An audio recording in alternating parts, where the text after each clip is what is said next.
Mr. Richard Simon, and of course, the issue has to do with his stay on death row as well as his stay in the general population after spending 16 years on death row. Let's pick that up again, Richard. Well, Dr. Haney, like I said, getting off death row and coming to general population was a big transition, just like getting out of prison, coming back into society was a big transition. But out here, I could ask for help. And there, the condition and mindset you put on the front. So I was still going through putting on the hits, saying like I was all right, it wasn't hurting. So I had a hard transitional period, but it was made easier by some of the friends and some of my spiritual brothers. They helped me along the way, and they said I was frustrated. But one of my reasons for coming today was to try to give something back because of my blessing and my mercy, and extend an invitation out there to the young people, man. If you want to learn about prison, you don't have to go to learn about it. There's many people that's willing to let you know that if you can avoid it, don't go. So I throw this out there. Any young person that's curious about prison, just call me, man. Don't catch no case, cause you don't want to do it like that. But prison, just like, man, we talk about the young people. You see the young guys coming there, and man, when I got locked up, it was a lot of quote unquote, no disrespect to the audience, there's a lot of homosexual behavior. We call them booty bandits. And then nowadays, a lot of them young guys running out their pants, hanging out their behind. A lot of us old heads couldn't understand how the young people could be advertising themselves like that in that type of environment. And so that's what we're saying, that the younger generation, which is probably our fault because we weren't there to guide them and direct them, give them a proper motivation and that kind of stuff, they were led astray by the masses or by the streets of their desires. I don't know who all was to blame, but I think we all share the blame. And the prison has changed. You know, when the young people came in, it wasn't no self-respect. It wasn't no respect for your cellmate. It was a lot of drama. You know, it was a lot of stuff that, like they say, oil and water don't mix. Sometimes old and young don't mix because, you know, they don't want, when you take a guy, quote unquote, was making $10,000 a week doing this thing, how you gonna listen to a guy that's, you know, been in prison 20 years, and man, you ain't got nothing. I got 5 houses out there. So a lot of people got caught up into the material thing, and prison strips you of that. And once you realize that you don't have anything but what the state issues you or allow you to have, it really put me back in perspective. No matter what, I had my goals and my dreams, but if they didn't open the door, I couldn't get out. I was like powerless in prison. All the stuff I wanted to do, it was just thoughts. I was like powerless. That's not a good feeling for a man. You know what I mean? It wasn't a good feeling for me. So I was trying to get my empowerment back, which was quote unquote trying to get out of prison. And how do you get out of prison? Put yourself in a position that you're worthy of a second chance. Because I was guilty of the crime I committed, so I couldn't, find a loophole. I had to throw myself on the mercy of the parole board. And when you do that, you gotta have a good record. You know what I mean? You can't be acting a fool then say, okay, let me back out in society. I'm gonna be all right. You gotta show good character. And I wasn't just trying to show good character to get out. I wanted to stay out. So I was trying to adopt some behavior to where if I did get out, I wouldn't be back in this situation again. So I was constantly trying to be better, And then I was working. As you know, I hurt my eyesight while I was working, and believe it or not, that didn't deter me. I still wanted to be a nice person, quote unquote, when I got out and be worthy of a second chance. And my religious environment, my spirituality, basically is the main reason to why I got some understanding about what my purpose in life was. My purpose in life was not to chase all the women, not make all the money, not have all the cars. It's to aid the person next to me, to help my neighbor. Be a good part of the community.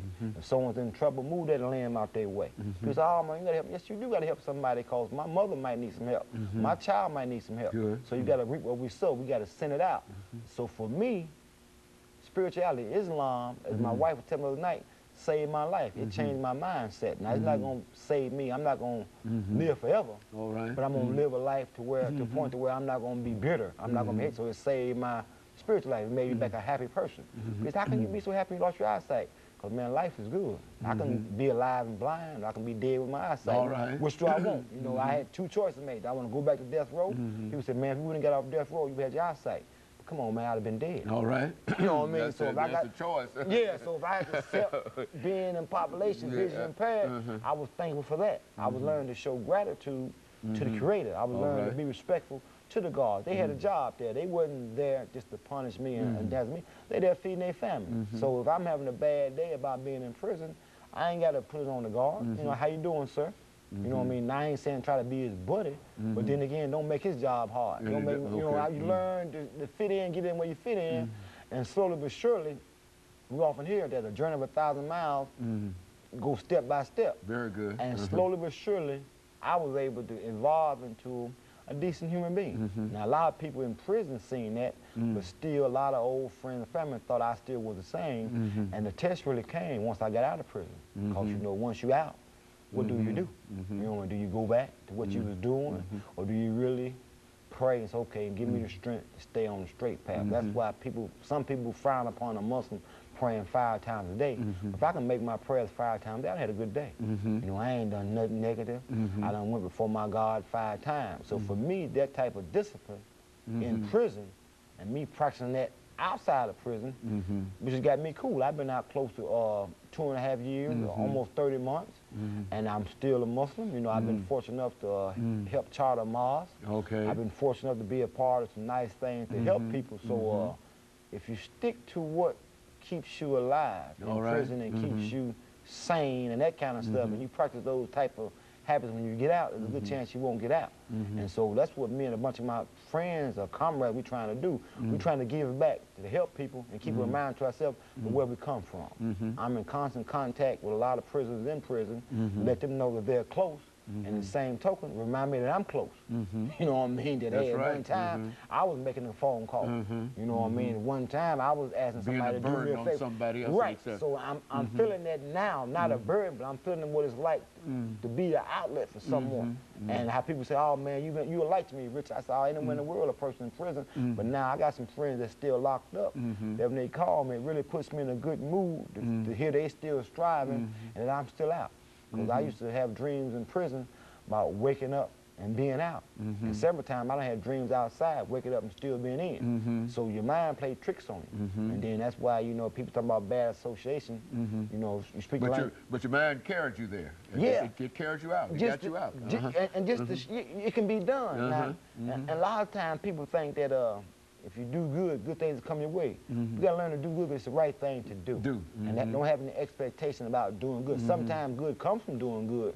Don't let that be the root of why you help somebody that you want something in return. Don't let that be the root to why you know you stop doing it serious because this, that, and other. Just I learned to do what's right because it's the right thing to do. And maybe someone, my mom always tell me, if she treats someone right, maybe someone would treat her kids right, and vice versa, you know what I mean? Someone, if I'm kind to someone I meet, respectful, maybe someone meets someone I love, they'd be kind and respectful to them. Because one of my biggest fears was, I was in prison for armed robbery and a violent charge, because someone died as a result of my actions. And I was in fear that something happened to my family member. How would I, we reap what we sow. I was wondering when it was going to come back. I believed wholeheartedly that whatever we do come back to us. And I knew what I did. And I was always been waiting to get the phone call that something violent happened to my family. And through the grace and mercy of our Creator, so far so good that, you know, he's been protecting me or been answering my prayers to the point that my grandmother was still alive, my mom was still alive, and all that kind of stuff. And she hadn't had to bury none of her kids.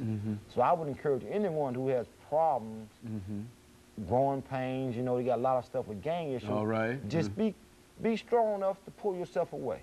Be strong to ask for some help. Don't try to go it on your own. You know, talk to your mother and your father. Talk to somebody that can deal with the bully, quote unquote. You know, you can't, you know, man, you can't deal with a giant, but you might have to get another giant to deal with a giant. You know, and maybe two giants can compromise and say, okay, let me have this one and this, that, and another. So if you're out there having some problems, you don't want to go to prison, but you're heading that way, don't be afraid. And you all ought to be able to tell when you're heading that way, don't you That's think? right, that's right, that's right. If you are doing illegal things, or if you're surviving off illegal things, if your whole life is based on negativity, understand that negativity is going to destroy you and all that's around you in the long run. You know, you can get what you want, you know what I mean? You can get it today, but tomorrow it's going to come back to you. You know, because a lot of people do things and don't even get to enjoy the fruits of their labor. Someone else enjoys it. Okay. You realize, you know what I mean? Whatever you do, make it so you can benefit from it. You can be proud of what you do. It's like coming talking to you, it's a good thing for me to get out and talk to someone about something I'm trying to do Richard, better. we're going to have to end this over the last 15 seconds, but you will say God is good. God is great. And I would say the same thing. God is great. And I appreciate you coming by and giving us that Appreciate you. information. Thank and you, let me Doctor. encourage our audience to tune in again next week for another informative edition of Comments. Thank you, Richard. Thank you, Thank Doctor. you. Appreciate you. All right.